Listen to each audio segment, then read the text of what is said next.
La société SAPL est une entreprise avec un savoir-faire quasi centenaire maintenant, puisque nous sommes armuriers de père en fille et en fils depuis 1924. Et nous sommes spécialisés dans la fabrication, la conception du matériel de maintien de l'ordre et armes et munitions non létales, donc à destination des ministères de l'Intérieur, Défense, Justice, de la France, mais aussi de l'étranger. Initialement, le plan n'était pas forcément de partir à l'export, il y avait un produit qui a été inventé, une structure qui a été créée pour commercialiser le produit qui était destiné pour la France. Sauf que ça ne s'est pas passé comme prévu, la France n'a pas forcément vu tout de suite l'intérêt du produit parce qu'il était très novateur, on était très avant-gardiste à l'époque.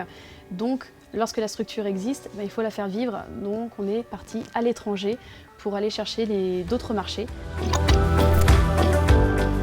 Il y a bien sûr la barrière de la langue. Dans un premier temps, le français n'est pas forcément la langue qu'on entend partout, en tout cas pas dans les pays qui ont commencé à faire vivre la SAPL.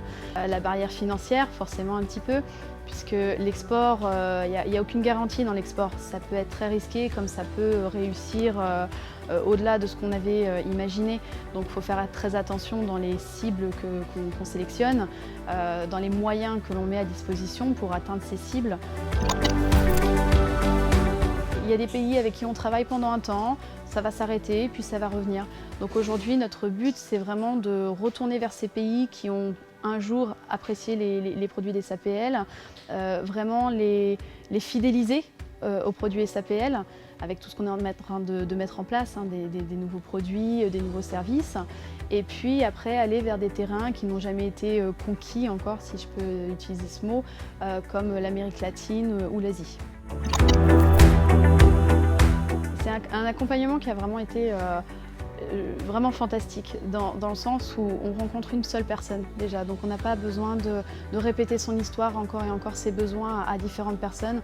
On a quand même une expérience export qui était là, mais qu'il fallait vraiment optimiser, organiser, réussir à ne pas se tromper dans ses choix, dans sa cible. On a senti que c'était un accompagnement qui était complètement personnalisé sur l'entreprise. On a mis en place un plan d'action qu'on a actionné et qui fonctionne pour l'instant très bien. Se faire accompagner par la Team France Export, je dirais déjà. Mais non, avant tout, vraiment prendre le temps de se poser, de réfléchir. Est-ce que l'entreprise a la maturité nécessaire pour faire de l'export? Est-ce qu'elle a les outils, les personnes nécessaires, les fonds aussi? Donc l'accompagnement, bien sûr. Et puis vraiment réfléchir à sa cible, parce qu'on a tendance à vouloir courir les quatre coins du monde. On voit des opportunités partout. Donc il faut vraiment analyser le pays dans lequel on va, la culture, parce que bien sûr on ne va pas vendre un produit de la même façon à un pays qui est au Moyen-Orient qu'à un autre pays qui va être en Afrique par exemple. Donc il faut vraiment faire cette analyse-là, cette étude-là avant de se lancer.